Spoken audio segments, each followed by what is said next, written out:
In ancient Greece, wine was never just a drink poured into a cup. It was believed to be a gift from a god, a gift that could unlock joy, passion, and freedom, or strip away reason, identity, and control. To drink wine was to step closer to something divine and something dangerous. Because behind the vineyards and festivals stood a god unlike any other. Not a ruler of thunder like Zeus, not a god of war like Ares, but a god who ruled ecstasy, madness, and the fragile line between them. His name was Dionysus, the god of wine, fertility, celebration, and uncontrollable divine frenzy. Dionysus promised liberation from fear, pain, and social order. Under his influence, slaves became equals, women escaped the limits of society, and humans believed they could touch the divine through emotion alone. But Dionysus was never gentle with those who denied him. Kings who mocked his rituals lost their minds. Cities that rejected his worship drowned in chaos. Those who tried to chain him discovered that madness cannot be imprisoned. His followers danced through forests at night, crowned with ivy, drunk on wine and belief, crossing the boundary between human and God, between reason and instinct. To some, Dionysus was salvation. To others, he was terror made flesh. And that is why his myth endures. Because Dionysus was not just a god of pleasure, he was proof that when humans abandon control, they may find freedom or lose themselves forever. Dionysus did not enter the world as a god welcomed by Olympus. His existence began in secrecy, shaped by desire and jealousy. Zeus, king of the gods, fell in love with Semele, a mortal woman of Thebes. Their union was hidden, but nothing escaped the eyes of Hera. Instead of striking with fury, she chose something far more dangerous: doubt. Disguised as a friend, Hera whispered into Semele's heart, planting a single question. If Zeus truly loves you, why has he never shown you his true form? Semele asked for proof, not knowing that no mortal body could survive the presence of a god revealed in full power. When Zeus appeared in thunder and divine fire, Semele was consumed instantly. Yet from her death, Dionysus was saved. Zeus tore the unborn child from the flames and sewed him into his own thigh, hiding him from Hera until the time was right. And so Dionysus was born twice, once from a mortal woman and once from a god. This double birth marked him forever.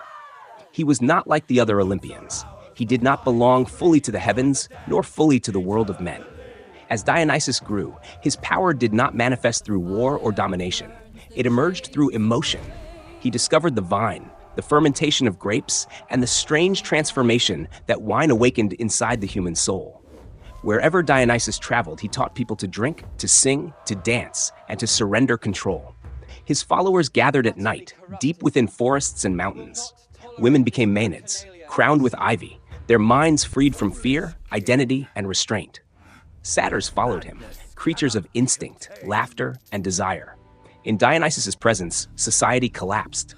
There were no kings, no laws, no order, only ecstasy. To those who accepted him, Dionysus was liberation. But to those who resisted him, he became a nightmare.